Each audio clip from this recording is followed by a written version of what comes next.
everybody, I'm Bree the Plant Lady, checking in with a weekly garden tour. It is the weekend after Thanksgiving, and of course, it's kind of like the season where you can kind of get bowled into the holidays. But I'm excited that I still have some containers to plant that are located here on my back patio.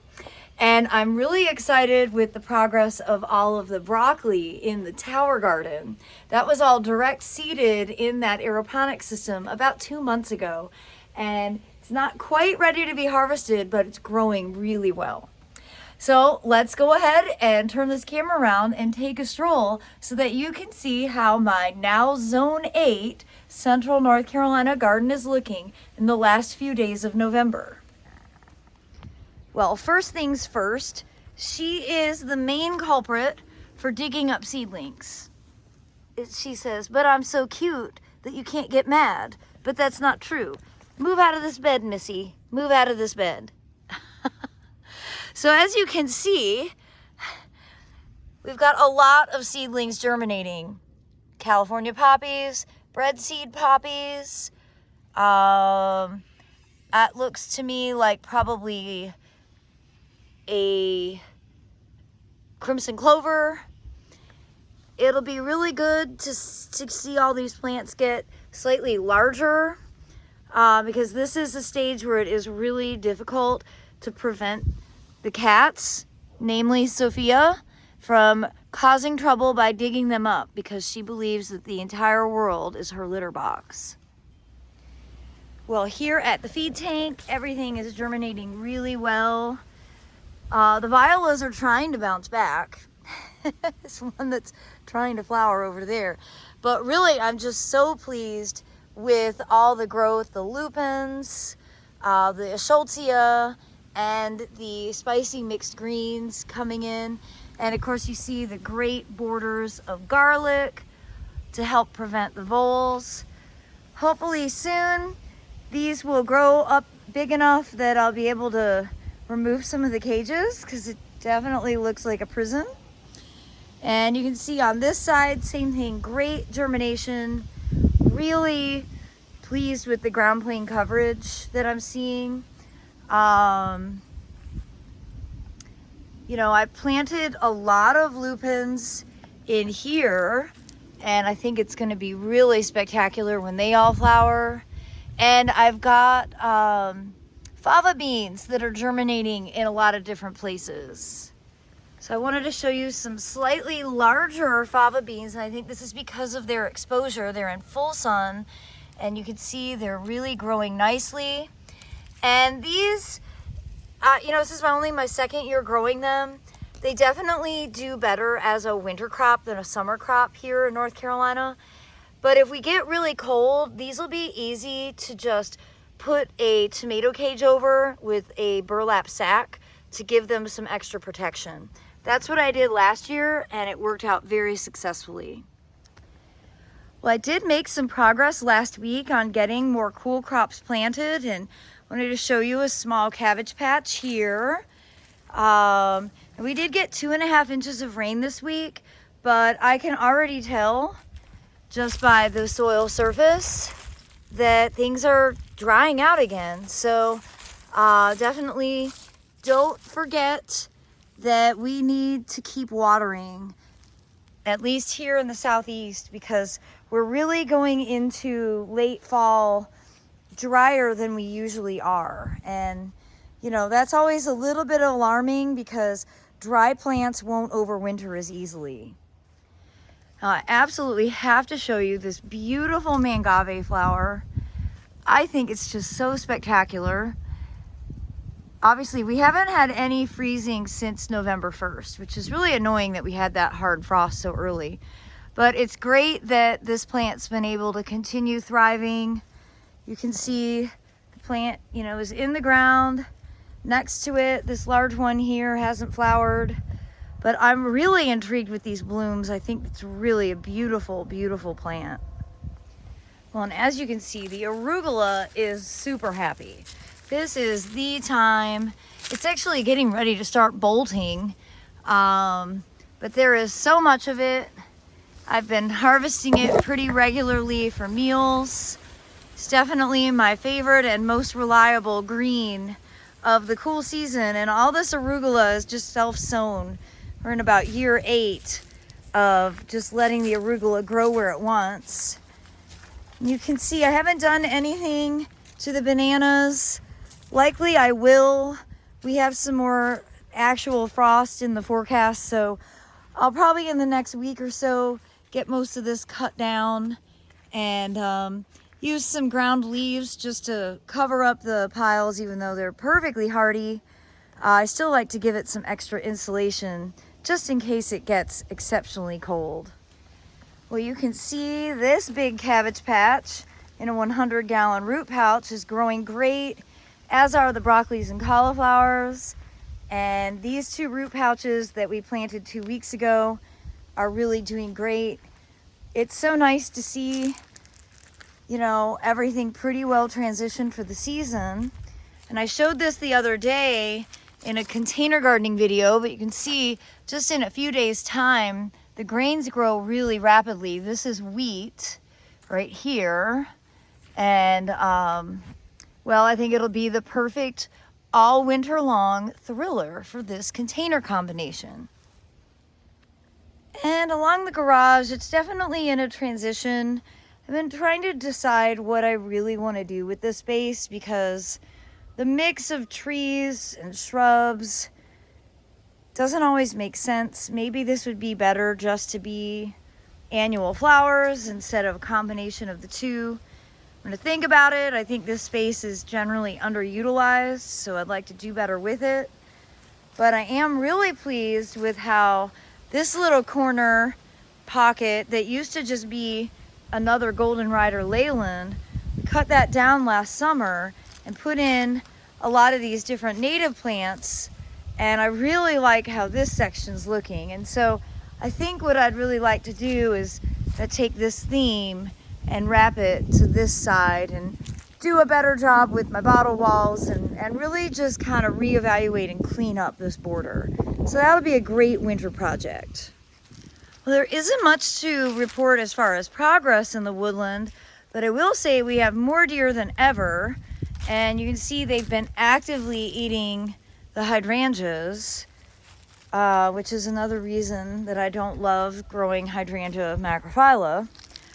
You can see the Edgeworthia have nearly lost all their leaves, and now you can really appreciate their awesome silver flower buds. Remember, these will open usually January, February. And into the woodland, got some camellias in bloom. This is Camellia Brie. A lot of flower buds still to open. And the tea is still flowering a little bit right here. And I really haven't done anything in here. I haven't actually even looked at it. So, looks pretty good. I don't think that, I don't think we've lost any major plants. All these deciduous azaleas that got transplanted in, which you can't even see on your screen, but I promise you they are here. They all have buds. They're all looking pretty good going into the winter season. So I think in the spring, this is gonna really be amazing. I know it doesn't look like anything right now. Well, obviously it's a windy day, and what's incredible is to see those Edgeworthias at the woods being so deciduous, and this one has barely lost any of its leaves. It's really amazing. And you know, these buds are really nice and big.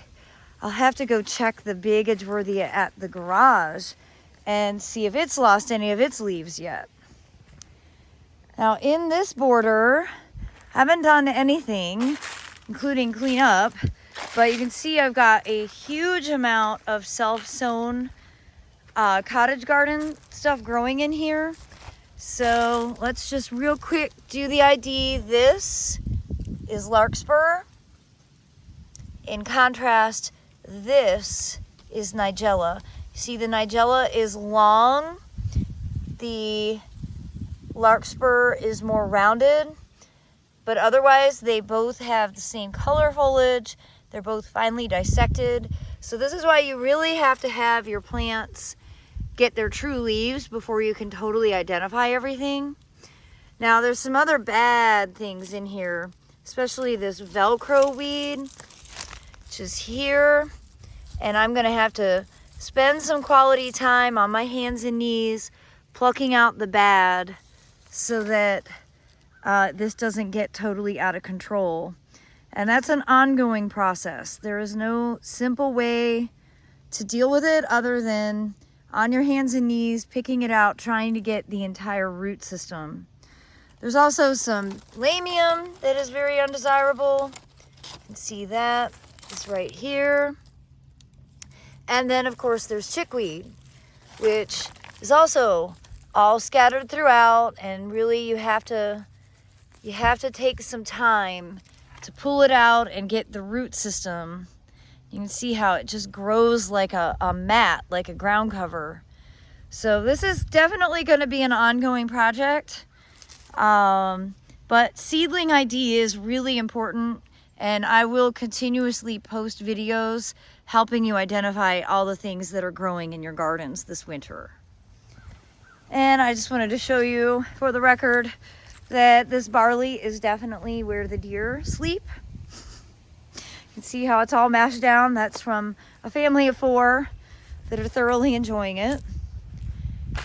And this border up here was seeded 6 days ago. So I don't think anything will be germinating yet, but let's just check. This area already had larkspur growing in it, so that is not from us seeding last week. And so far I don't see anything. Yes, I do. We've got some germination here. Whether that is good or bad, that looks like it is not good. But I think all this stuff, yes, that is all stuff that we did sow. So 6 days, you can see lots and lots of germination there. So this border is going to be a really fun one to watch for the remainder of the season. Also planted more cabbage along this walkway and along this. You can see the advantage of growing the cabbages near the bottles is to take advantage of that microclimate that the bottles create.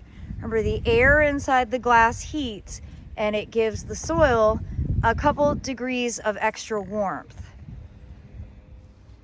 Well, it was a delicious Thanksgiving, an alpha-gal safe Thanksgiving. I had no food allergy attacks. And one of the plants I used in quite a few of the meals was this homegrown celery. So I am so glad I have. I got this at Bell's Seed way back in early September, and it's growing great. And I love celery because you can harvest off of it for like 6 months. So, you know, it's just one of those, like, cut a few and it just continuously regrows. It's a really practical plant to have in your winter garden. Well, as you can see in the driveway, I made a run to a nursery this week to pick up a bunch of first editions plants that I'm really excited about. These are a mix of different hydrangeas, paniculatas, and the quercifolia, the native oak leaf. That's Jetstream. Look at that amazing fall color. So you have to stay tuned to keep up with my plans for all these hydrangeas. I don't actually have the plans for all these hydrangeas yet. So we will all do it together as a group. And as you can see, this driveway bed, the containers are really looking great. And the mangaves so far doing well, though the plan will be to put those under the house when it gets cold. And then I did get this side of the wall replanted for the season, which I'm very pleased with. And of course the containers across the front look wonderful. And one of my all-time favorite favorite camellias is still blooming. This is pink limeade, and I just think it's one of the most perfect flowers that has ever existed. I got this at Camellia Forest Nursery. But what about the big front bed? This was seeded 1 week ago today with our seeding class. And I do see a lot of stuff germinating. So not a ton, but I'm sure a lot more will be coming the next few days. Hard to identify right now, but definitely I see a lot of stuff starting to sprout up. So this is going to be a lot of fun to follow. Remember last year we kind of let it do its own thing and it was just what was in the seed bank. This year we really did a very purposeful planting, including clumps of wheat and clumps of barley and lots of poppies. And well, it's just going to be magnificent to see it transform from essentially nothing right now to what it will look like in the spring. Well, obviously I have not dealt with the wave yet, and in part that's on purpose. I wanted to have at least one big bed that I sowed later, just in case we have another issue like we did last year with the holiday freeze. So I didn't want to get all my seeding done so early. So I do think that December 15th to January 15th really is the ideal seeding time for my region in central North Carolina. So I will be getting to this very soon. So definitely make a video of the transformation of the wave, but just wanted to show it to you now. It doesn't look pretty, but it will soon be reseeded for the winter season. And I missed it the other day. I think that the Lindera and the seedling Japanese maple were in full fall color, and I didn't come out to take a picture, but you can see the Lindera is quickly going from its fall shade to its winter shade, which is this sort of tawny, very tannish brown. Remember, this is a plant that's tardily deciduous, so it holds on to its leaves through the winter, and really that gives it a very nice effect and makes it look different than everything else. And walking over to the native garden, you can see again that more mature jet stream hydrangea from First Editions is really awesome. And I don't see any germination in our pots yet. These were seeded these 3 were done 6 days ago. These were done 1 week ago. I bet they'll be germinating any day now. And I do see germination here in this border that we sowed 6 days ago with the class. So you can see there, lots of little babies sprouting. Very exciting. We overseeded this entire bed, and I think it's going to be a great addition.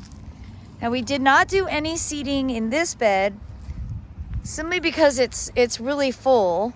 I could probably scatter some seeds in here, be top dressed with some more soil cube, and do maybe a few poppies or something in these areas just to make sure that winter weeds don't set in, cause more maintenance.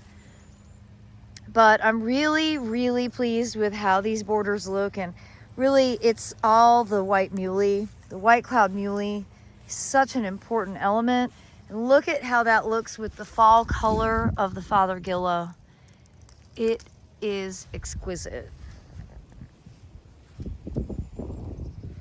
Now we did do an overseeding in this bed, and you can see where there was lots of good open space. We put down some soil cube, and I don't see any germination quite yet, but I'll definitely be keeping you updated. I do have some weeding to do in here. This is exactly why I want to fill in all the open space so that I avoid having winter weeds like chickweed and lamium and oxalis set in and make it so that I have undesirable plants incorporated. You can see there's a fair amount of chickweed already established in here. So now is the time to try and take care of it, and if you can get the roots out all the better. Now here we've got a self-sown breadseed poppy, and I'm really pleased to see that we've got some nice self-seeding. Got also California poppies in here, and it'll be really exciting to watch all of this grow out. See another good bit of poppy there. And I have been putting up the cages because the deer are definitely coming in and just, you know, eating whatever they want. Overall, I'm really pleased with how these native borders look, and I'm really looking forward to building another great big bed here. Probably won't happen until late spring, or I'm sorry, late winter, early spring. Well, everyone, I hope you enjoyed this weekly garden tour right here from my now Zone 8 Central North Carolina gardens. I think both the native borders and all the exotics that are planted at the Blue House are really looking great going into the month of December, and I certainly look forward to sharing more updates with you in the coming weeks. Wishing you all the very best, everybody, and thanks so much for tuning in. Happy gardening!